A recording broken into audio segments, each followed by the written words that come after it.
Yes so now friends, तो जैसा कि मैंने बताया, today we will be taking up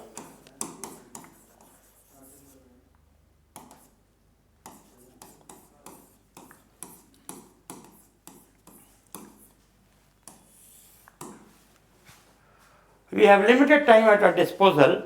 medium कौन सा चाहिए आपको? You are comfortable both ways, हाँ? तो we have a limited time at our disposal and as it is friends, today will be taking up, देखिए आपके सिलेबस में 3 parts दिए गए हैं, ancient history, medieval history, modern history, and it has been outlined कि 5 questions will feature from every part, right? तो let's begin with modern history, because modern history के साथ एक बहुत इंपॉर्टेंट एस्पेक्ट ये है कि कुछ क्वेश्चंस और सेक्शंस के मॉडर्न हिस्ट्री से ही आते हैं, जैसे पॉलिटी में constitutional development. You are getting the point? और फॉर दैट मैटर झारखंड के फ्रीडम स्ट्रगल में जो पेपर 2 है उसमें भी बहुत सा पार्ट मॉडर्न हिस्ट्री से ओवरलैप करता है। तो we begin with modern history.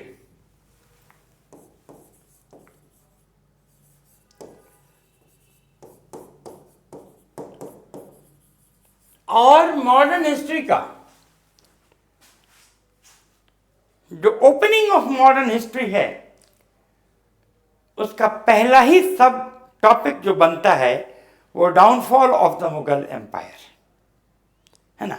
इसी से हमारा मॉडर्न हिस्ट्री ओपन होता है। As a matter of fact, to be very precise about date, then we have the death of Aurangzeb in 1707 as the defining period of modern history, right?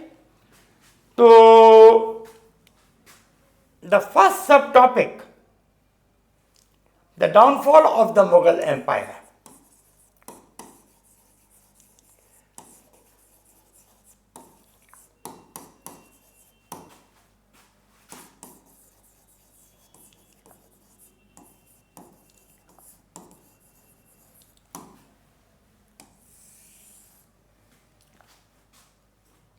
ठीक है? Now friends,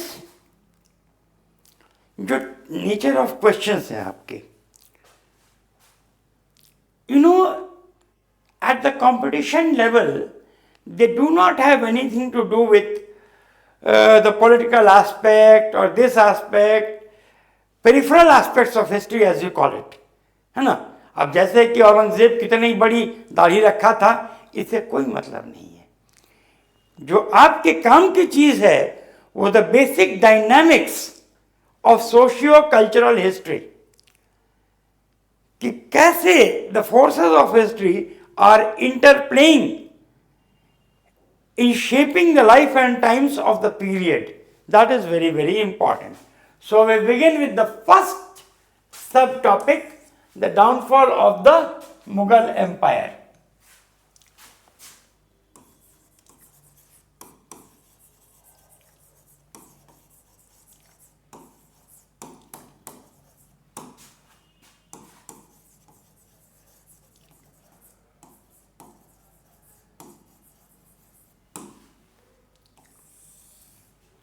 Right? And friends, इसमें जो आपको पढ़ना है events and all they do not matter, और ना कभी क्वेश्चन पूछेगा। बहुत पूछेगा तो द डेथ ऑफ औरंगजेब पूछेगा। औरंगजेब डाइड इन 1707, ठीक है। और तो हमारे ख्याल से डेट्स वगैरह इसमें कुछ बहुत इंपॉर्टेंट नहीं है, जो इवेंचुअल डेट्स हैं वो तो मैं आपको डिटेल करते जाऊंगा। अब इसमें सबसे इंपॉर्टेंट चीज जो है वो कॉजेस।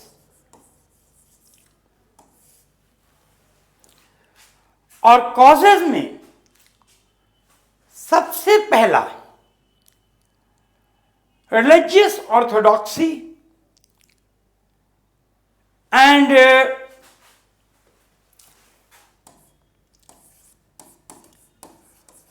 religious fanaticism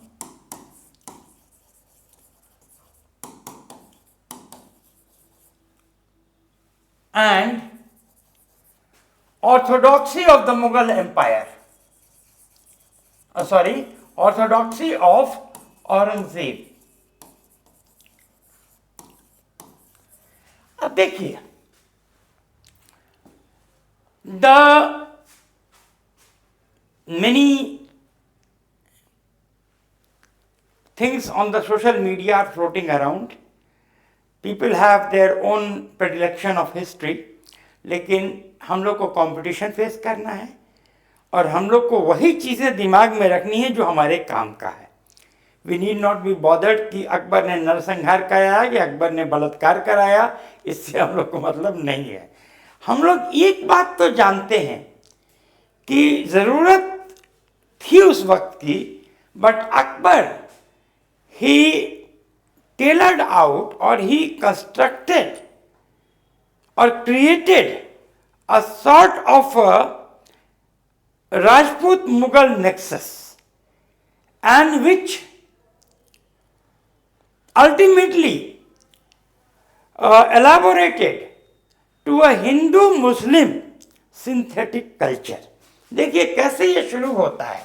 हाँ, अगर इसको देखिए तो फर्स्ट अकबर, पॉलिसी ऑफ सुलह-ए-कुल,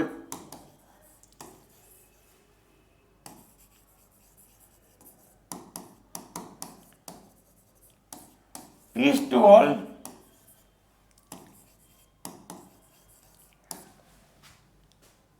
ठीक. और इस पॉलिसी के अधीन उसने किया क्या कि राजपूत मुगल नेक्सस. अब ये सच है कि ये काम उसने कोई धार्मिक, सैद्धांतिक या दार्शनिक अवधारणा से वशीभूत होकर नहीं किया था. ये काम उसने इसलिए किया था क्योंकि जियोपॉलिटिकल रिक्वायरमेंट्स थी उस पीरियड की. अकबर खुद सशंकित रहता था कि मुसलमानों में जो पठान अफगान संवर्ग है वो कभी मुगलों को स्वीकार नहीं करता था. मुगल्स बेसिकली उज़्बेकी थे, लेकिन तुरानी हुए, कज़ाकी हुए, तुर्कमेनिस्तानी हुए, ये लोग मुगलों से नफरत करते थे. तो मुसलमानों में ही इतना अंतर विद्रोह था कि अकबर को एक पॉलिटिकल और सोशल एलाई चाहिए था जो कि इस मुगल थ्रोन को, मुगल पावर को प्रॉप अप कर सके. तो it was the Jio political requirement of the situation. ठीक है ना, कि अकबर ने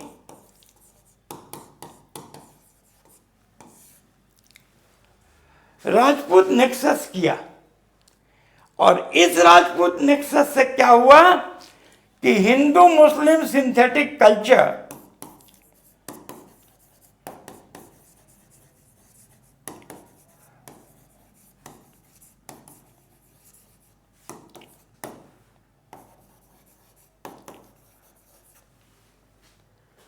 इवॉल्व किया.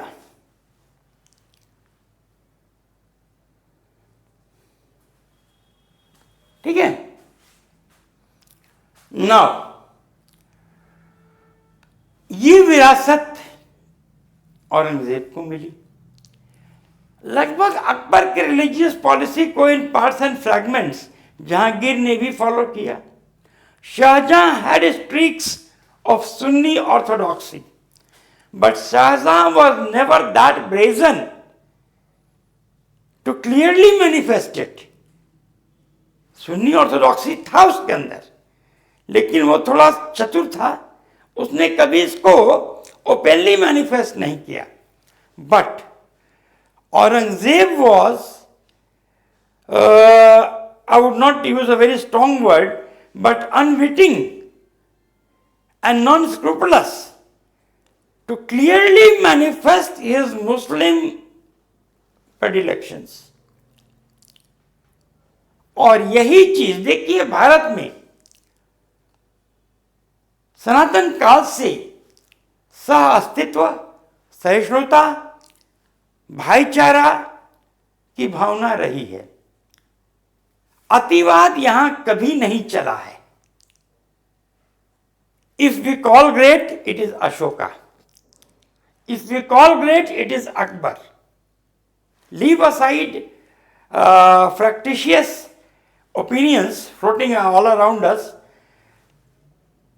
An objective appraisal of history leads us to the conclusion that only those forces have succeeded which believe in the cosmopolitanism, on the coexistence, on the brotherhood, on the fraternity aspect of the Indian people. Right? तो अकबर ने यही गलती किया। अरे sorry, Aurangzeb ने, very sorry, Aurangzeb ने यही गलती किया। और नतीजा क्या हुआ? Even with in his life time, Aurangzeb saw the fractious outcome of his religious policies. क्या हुआ? मराठास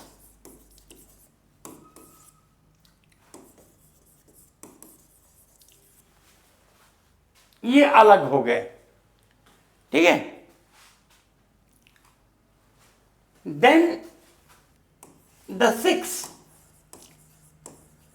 इन्होंने विद्रोह कर दिया, and Guru Govind Singh lost all his 4 sons in the fight against the Mughals.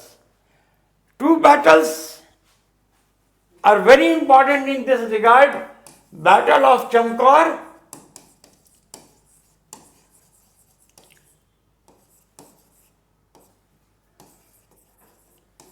and Battle of Sirhind.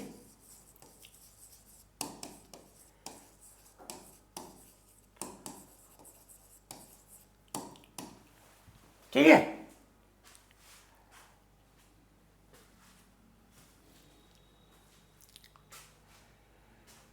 Then the Jats under Surajmal, Chudaman, Surajmal तो खैर बाद में आए थे, इनके सन थे। Jats under Chudaman, the Bundelas under Chhatrasal,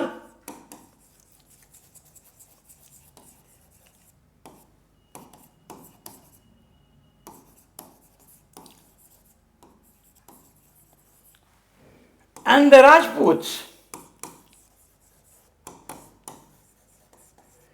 जिनको अकबर ने इतने मुश्किल से अपना पॉलिटिकल एली बनाया था, उनको औरंगजेब ने अपनी अदूरदर्शिता के वजह से दूर कर दिया। हाँ, 2 notable Rajput chieftains who were literally pillars of the Mughal Empire, Jaswant Singh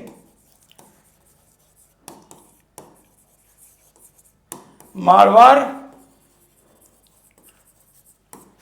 and Ajit Singh of Mewar.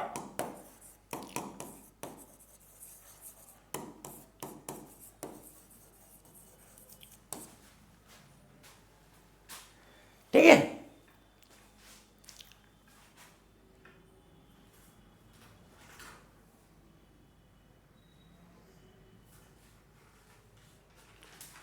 तो अपनी रिलीजियस पॉलिसीज के वजह से Aurangzeb actually cause the balkanisation of the Mughal empire. Right? Balkanisation समझ रहे हैं ना? ये बाल्कन स्टेट्स मेडिटेरेनियन के बगल में है, छोटे छोटे राज्य बन जाना, उसको बाल्कनाइजेशन कहते हैं। ही कॉज द, ये वर्ड अच्छा है, this term is very important, आपके मीन्स लेवल पे हेल्प करेगा। बाल्कनाइजेशन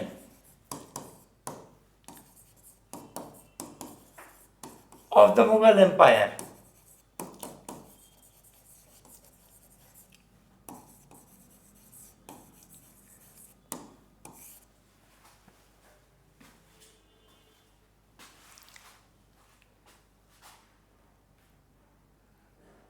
ठीक है।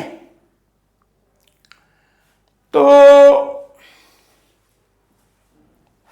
caused the religious policy of Aurangzeb. The second important cause which resulted in the downfall of the Mughal Empire was the War of Successions. The Wars of Succession.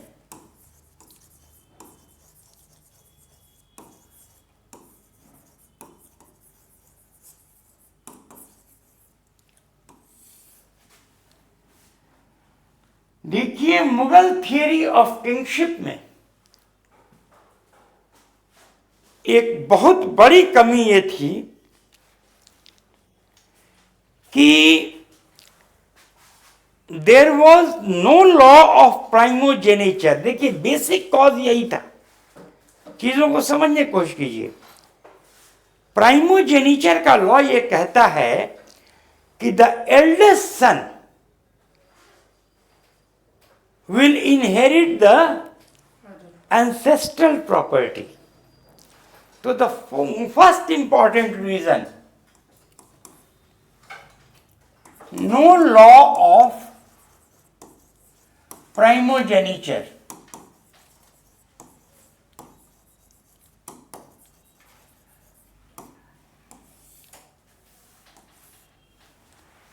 अब law of प्राइमोजेनिचर कहता है कि the eldest male child, the eldest son और male child कह लीजिए, will inherit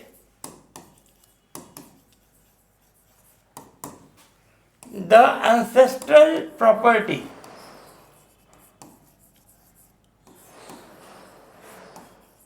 और जाहिरी तौर पे मुगल केस में ये थ्रोन हो गया.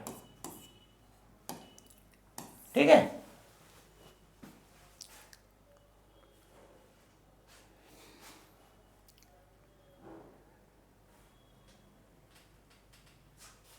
तो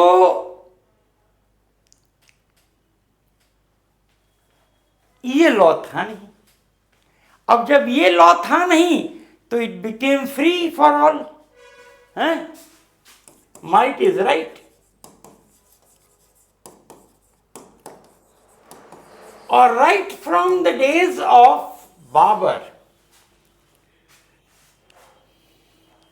Babur had 4 sons,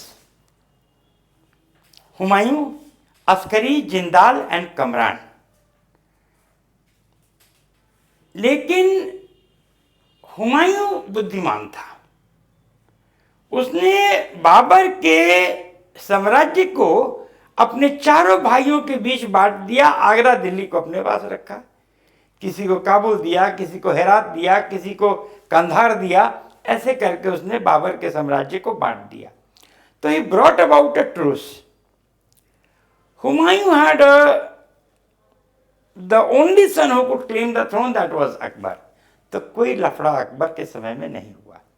लेकिन Akbar succession was disputed because Akbar he was very fond of his grandson Khusro, and his son Salim, he was a wayward, most of the time lost in alcoholism, and he had many personal vices which need not detailing at this juncture. Now Akbar wanted the throne for Khusro. लेकिन even while Akbar was alive, Salim displayed his open defiance against the imperial authority. Right? And after Akbar died, Salim killed Khusro and coveted the throne. और खुसरो का जो कब्रगाह है वो आज के दिन प्रयागराज, तब इलाहाबाद कहा जाता था, वहाँ पर है. It's a very well known place. तो कहने का मतलब ये है कि शुरुआत से ही कोई नियम ही नहीं था कि किसको गद्दी मिलेगी. प्राइमोजेनिचर था नहीं, तो जो सबसे मजबूत था वो हो जाता है. आईनी अकबरी में अबुल फजल एक बड़ा इंपॉर्टेंट वृतांत का वर्णन करते हैं। वो कहते हैं कि एक बार बादशाह अकबर ने उनसे कहा कि अबुल, और तब मिर्जा हाकिम का विद्रोह अब होने वाला था। देखिए कितनी पोइटिक, कितनी प्रोफेटिक ये बात हो गई। तो अबुल फजल लिखते हैं कि अकबर ने कहा कि Abul, be careful of this word Mirza, क्योंकि जिस व्यक्ति के साथ ये शब्द, जिस व्यक्ति के नाम में ये शब्द मिर्जा जुड़ा है, वो कहीं ना कहीं से नस्ल तैमूरिया का वारिस है। खून चंगेजी या नस्ल तैमूरिया उसके अंदर है, और वो मुगल थ्रोन का वारिस हो, मतलब हकदार हो सकता है। तो कल को वो भी मुगल थ्रोन का दावा कर सकता है ना। और अकबर के चचेरे भाई मिर्जा हाकिम ने 1581 में काबुल में विद्रोह कर ही दिया इसके कुछ दिन बाद। तो कहने का मतलब यह है कि जिनके नाम के साथ मिर्जा लगा है वो सब सत्ता के हकदार हैं। ऐसी परिस्थिति में तो अराजकता होनी है, अनार्की होनी है। तो अकबर के बाद शाहरयार और जहांगीर में, जब जहांगीर मरता है तो नूरजहां का सगा दामाद दानियाल और नूरजहां के भाई आसफ खान का सगा दामाद शाहजहां, खुर्रम, इनके बीच लड़ाई हुई, खुर्रम जीता, काफी रकबात हुआ। और शहंशाह शाहजहां के उम्र में ही उनके चारों बेटे दारा शिको, सुजा, औरंगजेब और मुराद लड़ते गए, और अंततः सामूगढ़ के युद्ध ने डिसाइड किया कि औरंगजेब ही सत्ताधारी होगा। लेकिन इन वॉर्स ऑफ सक्सेशंस में देखिए इसके जो डिलीटेरियस एस्पेक्ट्स थे, हाँ, harmful results.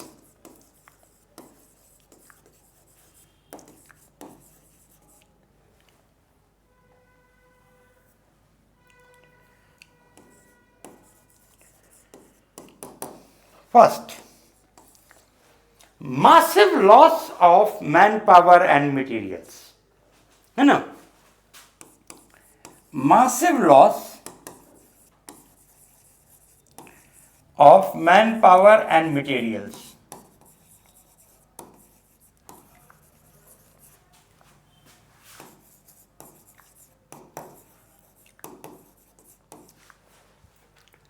Second, anarchy,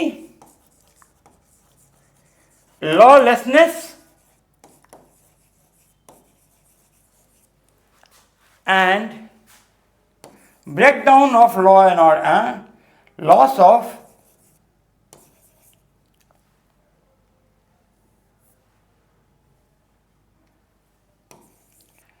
public tranquility.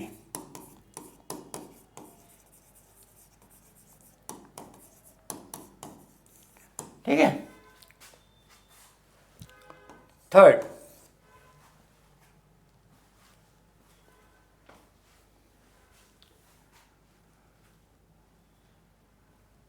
और जहां अराजकता होगी वहां बिजनेस सफर करेगा, ट्रेड एंड कॉमर्स सफर करेगा, प्रोडक्टिविटी अपने आप घट जाएगी।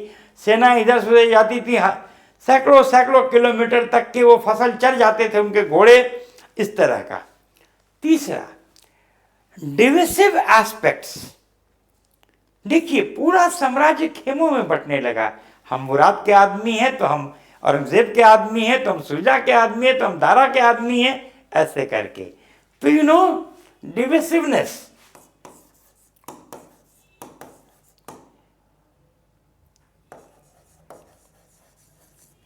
And fragmentation.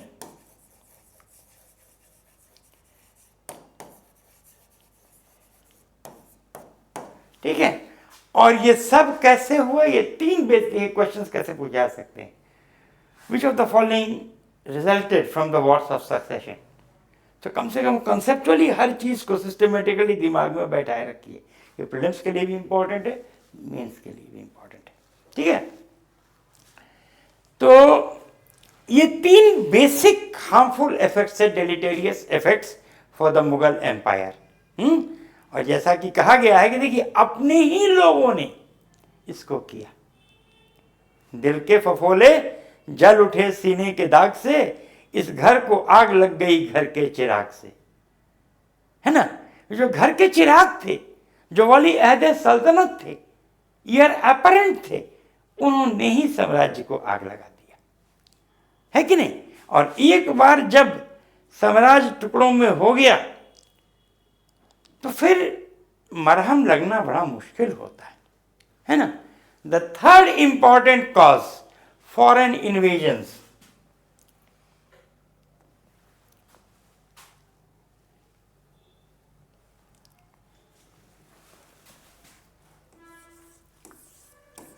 फॉरेन इन्वेजन्स,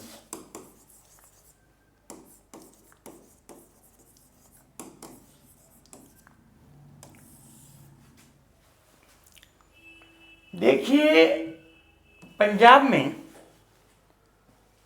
एक कहावत है,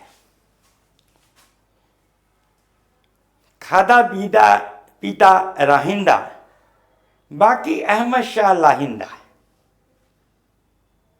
खाता पीता राहिंदा, बाकी अहमद शाह लाहिंदा। खा पी के खत्म कर दो, नहीं तो अहमद शाह लेके चला जाएगा। और ये अपने आप में जो लोकोक्ति है पंजाब की, ये उस इलाके के मानसिकता को दर्शाती है। Since times immemorial, since the recorded history of the Aryans' advent in India, the northwest frontiers have been very, very porous. And Punjab has borne the brunt of these foreign invasions. यूं तो ऐसे भी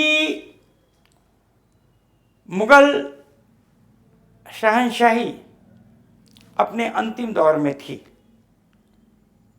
औरंगजेब के बाद तो फिर ये कहा जाता था कि हुकूमत शाह आलम राज दिल्ली तापालम, शाह आलम की हुकूमत दिल्ली से पालम तक बस है। लेकिन जो कहा जाता है ताबूत में अंतिम कील ठोक देना, वो इन फॉरेन इन्वेजन्स ने किया। तो देखिए सबसे इनके असर क्या हुए, इफेक्ट्स। पहली चीज तो ये हुआ कि इनसिक्योरिटी, लॉलेसनेस एंड एनार्की, और अ सॉर्ट ऑफ अनस्टेबिलिटी, है कि नहीं। अब ऐसे में कोई क्या बिजनेस करेगा, क्या व्यापार करेगा।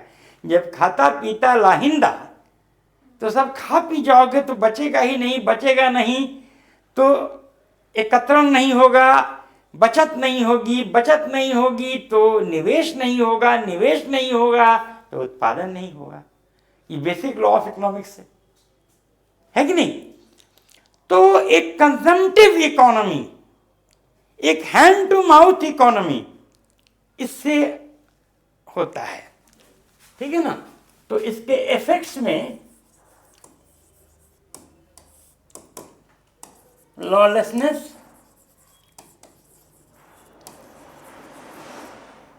Anarchy and political instability.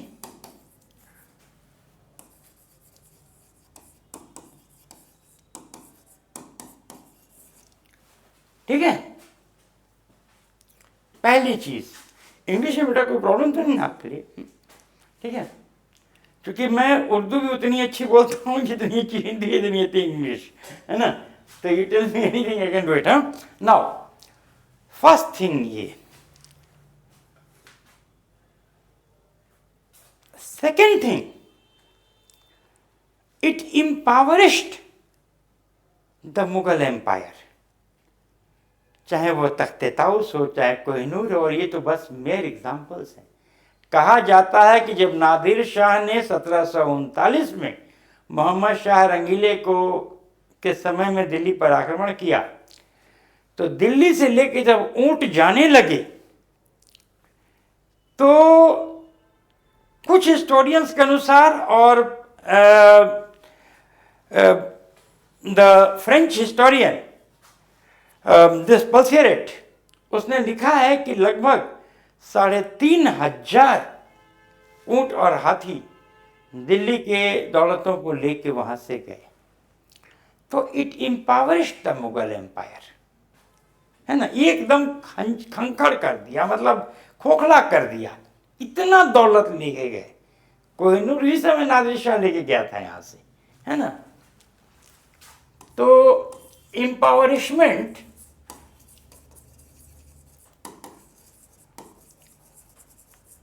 Of the Mughal empire,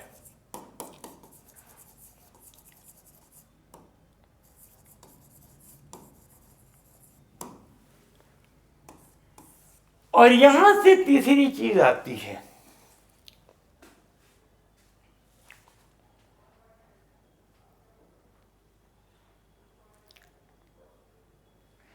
जब मान लीजिए कि नादिर शाह जब आक्रमण किया तो मोहम्मद शाह रंगीले भाग गया, उसने फेस ही नहीं किया। वैसे ही अहमद शाह अब्दाली ने आक्रमण किया तो तत्कालिक मुगल बादशाह जाके उसने खोरशिश बजाया, सजदे किए। तो अब बताइए ऐसी हुक्मरानी का क्या अस्तित्व रह जाएगा। तो बेसिकली क्या हुआ कि it undermine the authority of the Mughal empire, कि अरे ये तो बस ये कह लीजिए कि मस्खरा है, खिलौना है, खोखला है। हाँ, the Mughal empire was no doubt a colossus, but a colossus which had feet of clay. निशंक, निर्विवाद रूप से वो एक महाकाय आइडेंटिटी था, एक कॉलोसस था, भीमकाय आकृति थी, लेकिन उस कॉलोसस के पैर मिट्टी के थे। एक धक्का दो बस साफ, है ना। बड़ा फेमस स्टेटमेंट है जादूनाथ सरकार का कि the Mughal empire was no doubt a colossus, but a colossus which had feet of clay, है ना। तो it undermine the authority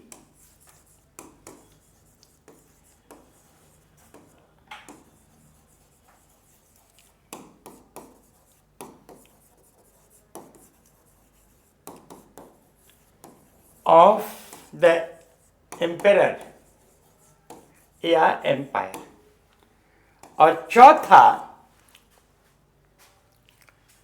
William Butler येट्स ने कमिंग टू बिजेंटियम में लिखा है, the centre cannot hold, anarchy is loosed. तो जब केंद्रीय अथॉरिटी कमजोर हो जाती है तो प्रवृत्ति क्या होती है, सेंट्रीफ्यूगल पॉलिटिकल फोर्सेस। हर जगह लोग अपने को इंडिपेंडेंट घोषित करने लगे। हाँ, give rise to centrifugal authorities. Decentralisation तो एक प्रॉपर वर्ड है। The forces of centrifugal forces of balkanisation, अभी मैंने बताया ना कि खंड खंड में हो जाना, जैसे बाल्कन पेनिनसुला है मेडिटेरेनियन के आसपास। हाँ, गिव राइज टू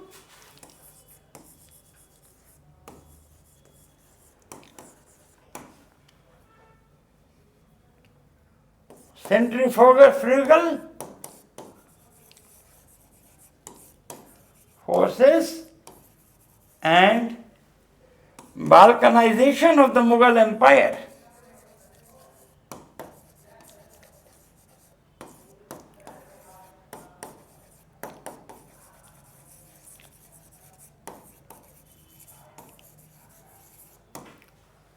ठीक है, तो खंडित होने लगे।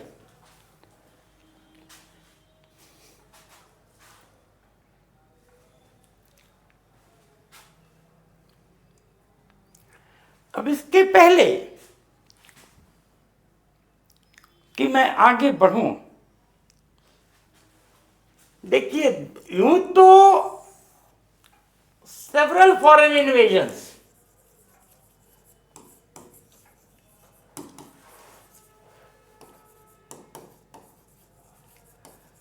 लेकिन दो इसमें बहुत इंपॉर्टेंट है।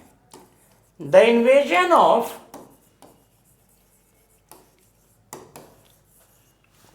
Nadir Shah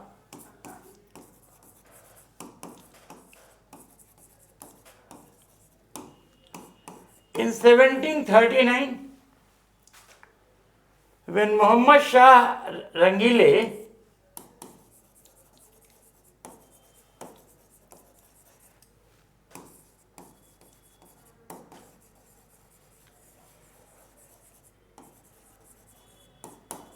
Mughal Emperor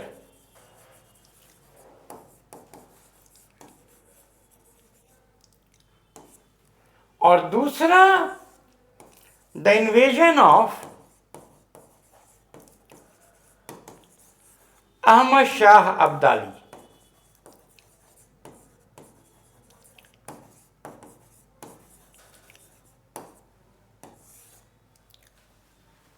seventeen 1761 third battle of Panipat.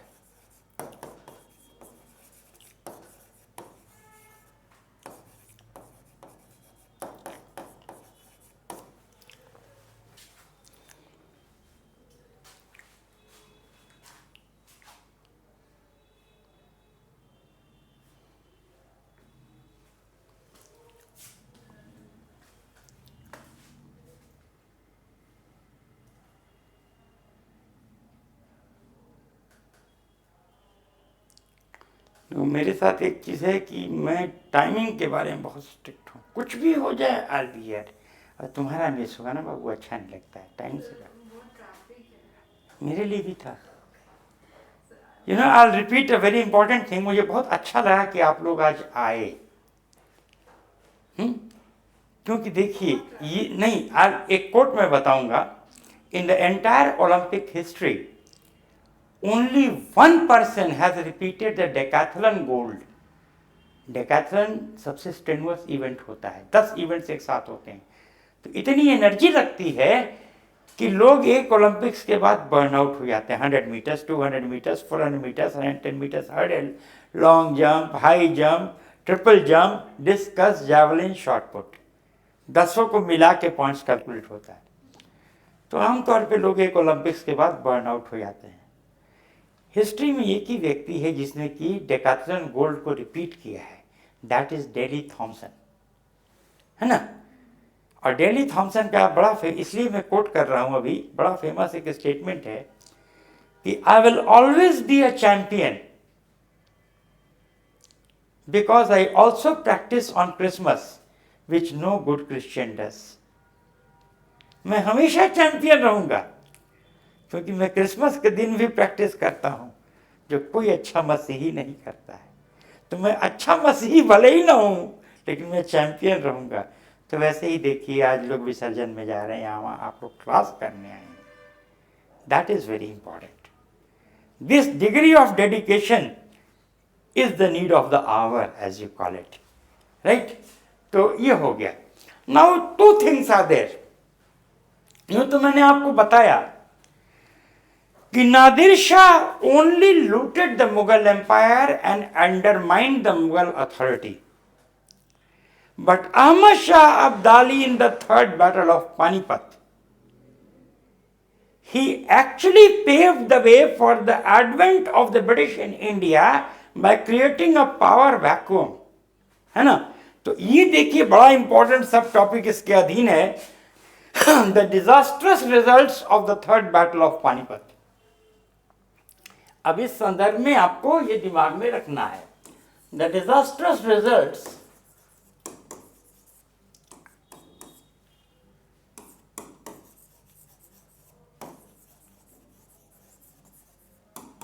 of the third battle of Panipat.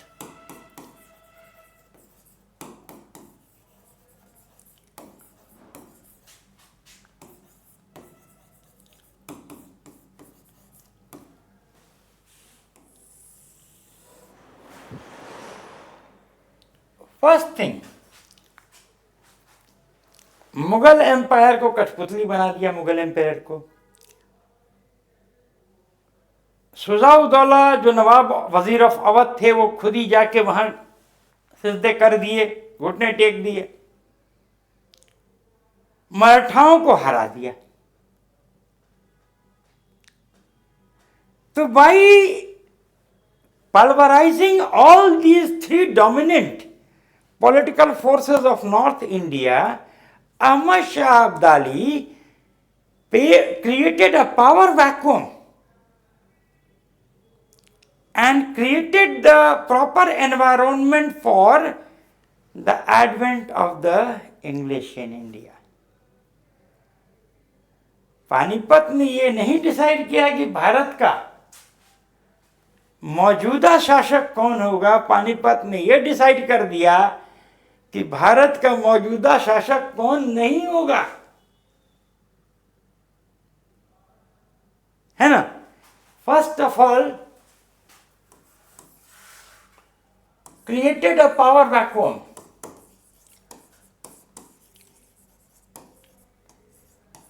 और ये पावर वैक्यूम कैसे, है ना।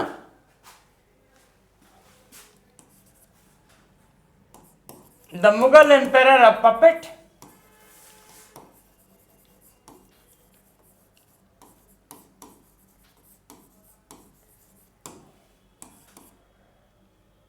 Shuja-ud-Dawla,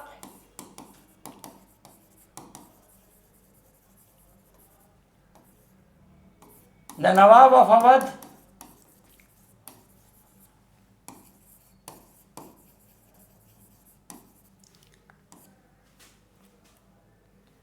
submitted the Marathas were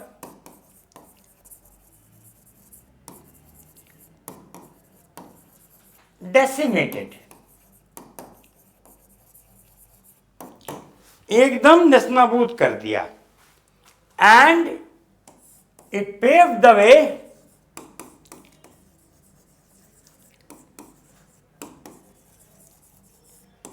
for the advent of the British.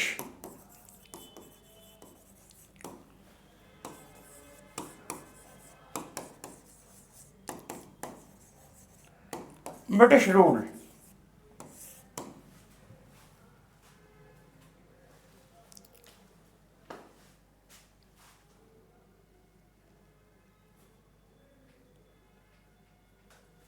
ठीक, अब देखिए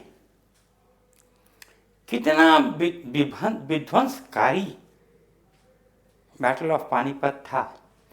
सर जादूनाथ सरकार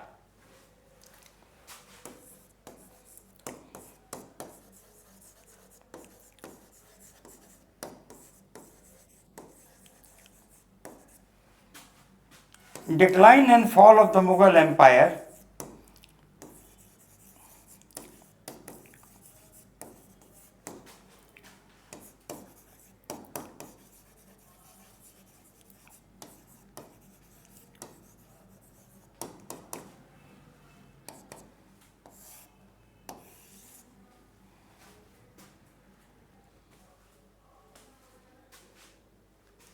ठीक है। ये बहुत फेमस किताब है, हमने कहा ना कभी, एडवर्ड गिब्बन ने एक किताब लिखा था the decline and fall of the Roman empire. तो हेडिंग सर जादूनाथ सरकार ने वहीं से लिया है, और सर जादूनाथ सरकार अकेले हिस्टोरियन थे इंडिया में जो कि नाइटेड थे, suppose to be the greatest historian of India. अब पानीपत के बारे में इसने क्या किया, पानीपत में भारतीय इतिहास के साथ जरा देखिए वो क्या कहते हैं। It was in short a nationwide disaster, like flood and field was to England. There was not a home in Maharashtra which did not have to mourn the death of a member, and several their very heads. It was not that the Marathas did not fight bravely. Ahmad Shah Abdali in his diary writes, the enemy themselves fought so well that it was beyond the capacity of other races. Hence the causes lay elsewhere, camouflaged in the subterranean disability of a heterogeneous army pursuing retrograde fighting tactics. Heterogeneous army pursuing retrograde fighting tactics. Of an administrative setup which was ruthless but rootless. Of a military leadership which was pompous and vainglorious but hollow and inexperienced. Of a part of the year climatically suited to the Afghans. वो अक्टूबर में आमने सामने आ गए थे, लेकिन 14 जनवरी को जब ठंड इतनी बढ़ गई तब जाके अटैक किया मराठास ने। क्यों रुके थे? Of a part of the year climatically suited to the Afghans, वो तो ठंडे प्रदेश से थे भाई। Of the didactic manifestation of a house divided in itself falling. For on that auspicious day of Makar Sankranti, on the 14th of January, in the undulating plains of Panipat, was apocalypsed and blighted the last surge of Maratha resurgent revival to arbitrate the destiny of India. पूरी एक पीढ़ी मराठा नेतृत्व का खत्म हो गया इस युद्ध में, और अंग्रेजों के लिए रास्ता आसान हो गया। ठीक है ना। यहां से हम लोग फोर्थ कॉज पे आ जाते हैं, the independence of regional states.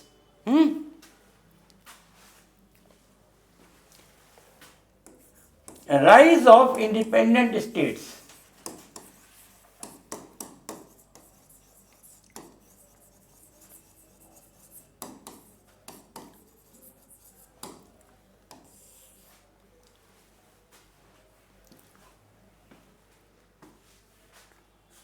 पहले ही मैंने बोला कि सेंट्रीफ्यूगल टेंडेंसीज शुरू हो गए थे। अब लोगों को मौका मिल गया कि सेंट्रल अथॉरिटी वीक हो गई है और दनादन लोगों ने अपने को स्वतंत्र घोषित कर दिया। ठीक है ना। मुर्शिद कुली खान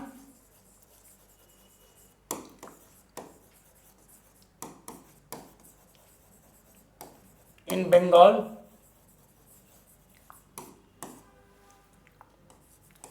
किंग किलिच खान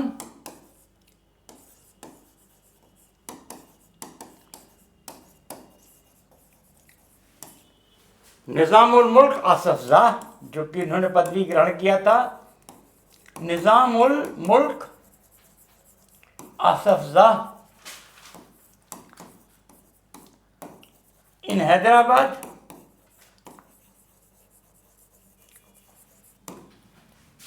सादात अली खान इन अवध,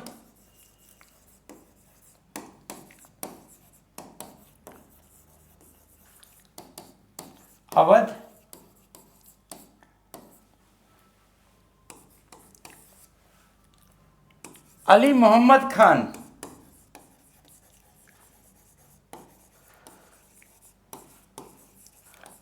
रटना नहीं है, बस दिमाग में रखिएगा कि कहाँ कहाँ है। टैली वैली में आता है सब क्वेश्चन, है ना। चार्ट ए दे देगा, चार्ट 1 2 3 4 दे देगा, टैली बैठाने को आ जाएगा। हाँ, अली मोहम्मद खान इन रोहिलखंड, सॉरी,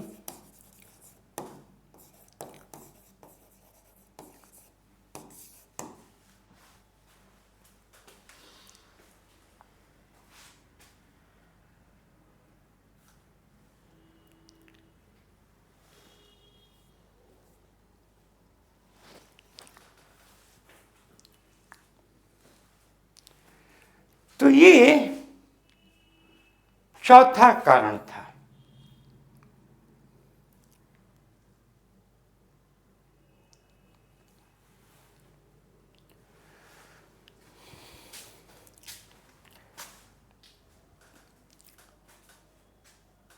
पांचवा जो कॉज था, again it was very important, weak successors of Aurangzeb, है ना। ठीक है, औरंगजेब में कमियां थी। He was an autocrat, authoritarian, dictatorial, but he had a very strong personality, है ना। वो उसको किस उपनाम से जाना जाता है? देखिए, क्वेश्चन यूपीएससी में आ चुका है। जिंदा पीर, लिविंग सेंट, हाँ, तो he had a very strong character. लेकिन जो मुगल स्टेट था, look, the fifth reason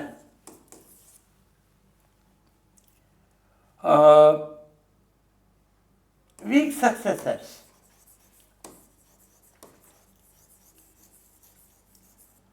of Aurangzeb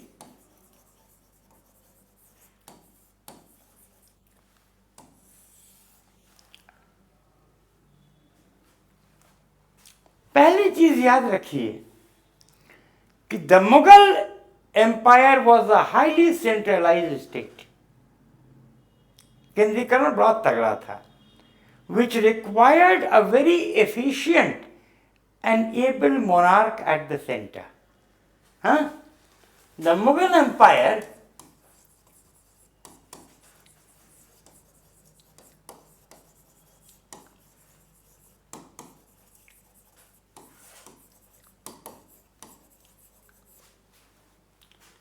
centralized state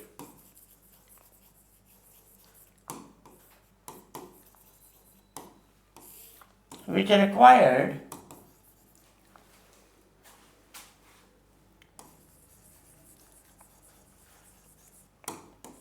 an able and competent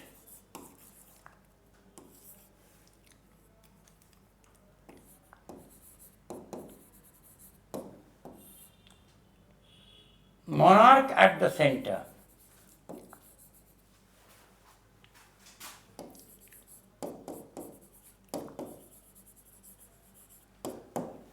लेकिन हुआ क्या? But the successors of Aurangzeb were weaklings.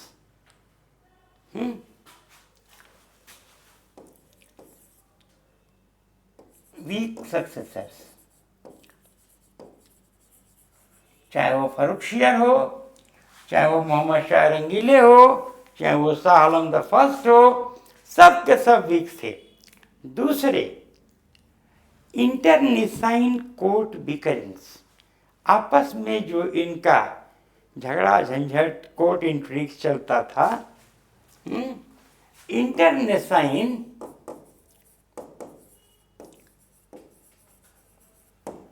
Court बिकरिंग्स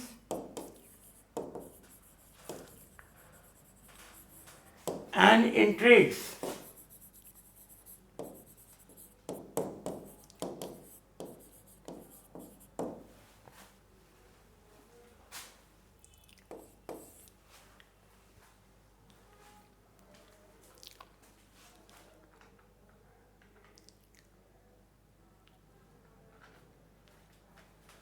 और तीसरा, debauch, indolent and pleasure loving, आलसी भी थे, निकृष्ट भी थे, debauch, indolent and pleasure loving.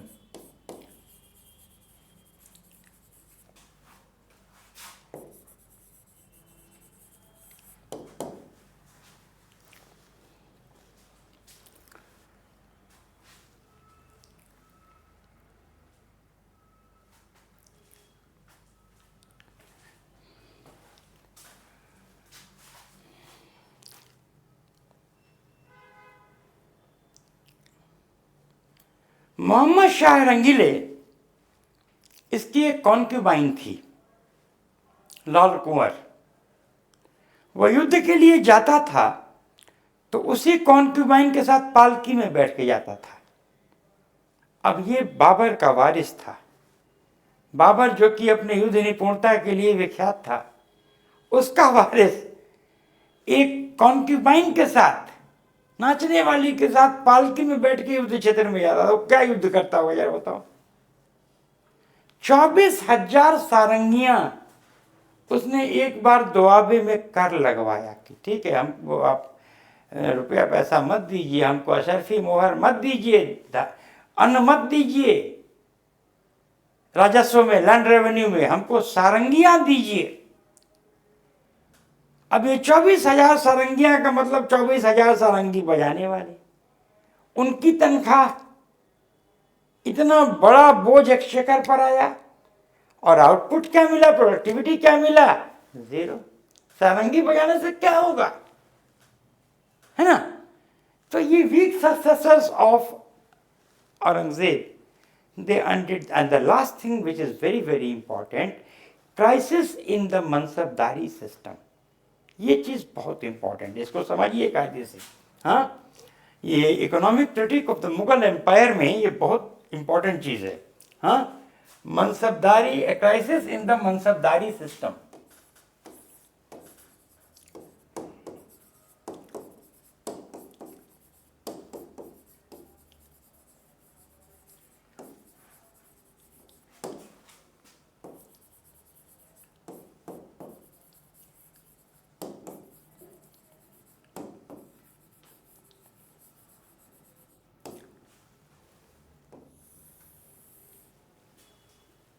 अंदर जागीरदारी सिस्टम। अब देखिए हुआ क्या था। मनसबदारी सिस्टम ही तो डिटेल में मैं आपको मेडिवल हिस्ट्री में पढ़ाऊंगा, पूरा उसका डायनामिक्स है, सारांश में बता दे रहा हूँ। मनसबदारी सिस्टम के अधीन दो चीज़ें होती थी, जाट और सवार। जाट का मतलब ये होता था महज रैंक, जैसे अबुल फजल का जाट रैंक 5000 था, लेकिन सब उनको एक भी हॉर्समैन मेंटेन करने की ज़रूरत नहीं थी, तो his zat rank was 5000, his sawar rank was 0, right. तो zat was a rank and sawar was the actual number of horseman which a mansabdar had to maintain. और जाट के हिसाब से जागीरदारी, मनसबदारियों के जाट रैंक और सवार रैंक के हिसाब से उनको जागीरदारी दी जाती थी। कभी भी मुगल सल्तनत ये नहीं करता था कि जो है तनख्वाह बांध दे कि इस जाट को, इस मनसबदार का इतनी तनख्वाह है, इस मनसबदार का इतना तनख्वाह, ऐसा कभी नहीं हुआ। आपको मनसबदारी दी गई, उसके साथ ही साथ एक जागीरदारी दे दी गई आपको। अब उस जागीरदारी से जितना लैंड रेवेन्यू आएगा उसमें आपको अपना गुजारा करना है, भाई आपका ताम झाम है, आप मनसबदार हैं, कोर्ट को मेंटेन करना है, जितने घुड़सवार आपको मेंटेन करने, सवार रैंक, उनके रख रखाव का, आर्मामेंट्स का और सैनिकों के सैलरी का इंतजाम करना है। और बचे खुचे तो, जबकि ये होता बहुत कम था, तो आप केंद्रीय खजाने में जमा कर दीजिए, लेकिन होता नहीं था। जो कुछ भी आता था जागीरदारी से, वो मनसबदार अपने पर, अपने सैनिकों पर खपत कर लेता था। युद्ध के समय में, क्राइसिस के समय में मनसबदार को अपने कंटिजेंट को सेंट्रल आर्मी के साथ पूल करना पड़ता था, ठीक है। तो it was nothing but decentralise militarism. अब सवाल यह है कि अकबर के समय में 1535 मनसबदार थे और औरंगजेब के समय में इनकी संख्या बढ़ते बढ़ते 70,000 के लगभग हो गई। तो 70,000 मनसबदार हो गए, इतनी जागीरें कहां से आएंगी? जमीन ही नहीं बचा। और फिर भाई और जमीन किसानों के लिए भी चाहिए, रियान के लिए भी चाहिए। सब जमीन जागीरदारी के अंतर्गत, मनसबदारी के अंतर्गत तो नहीं जा सकती थी। तो the decreasing availability of land for the jagirdari system, ठीक है, अंडर द मनसबदार्स, ये बहुत बड़ा कारण हो गया। फिर जब क्या है, जब मनसबदार को जागीर नहीं मिली तो वो फ्री फॉर ऑल हो गया। एक प्रकार से कह लीजिए कि वो डिग्निफाइड लुटेरा हो गया। तो दिस वॉज, ये समझ गए ना क्या मैकेनिज्म है? Lack of jagirdari lands led to a chaos in mansabdari. Lack of jagirdari lands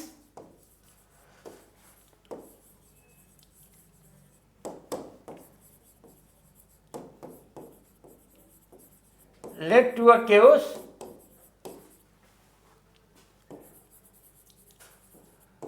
in मनसबदारी।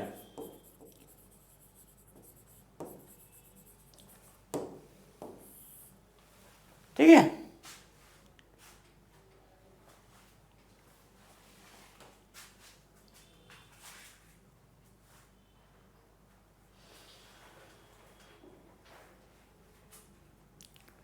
Now, so that finishes your opening subtopic of modern India, the downfall of the Mughal Empire. Our next class will pertain to the Anglo-French rivalry, first in South India, and of course in Bengal there was no rivalry between the French and England. They were literally pulverized in South India itself. तो the English in Bengal, ठीक है ना. तो in a nutshell we'll try to summarize. लेकिन देखिए कुछ बहुत important cross currents of history इसमें है, ये आप लोग अपने पास रखिए. With this thank you for the class. Have a nice time. Good day. Thank you. Stop कर दो. और फिर प्रणव से बात करिए कैसे इसको करना है.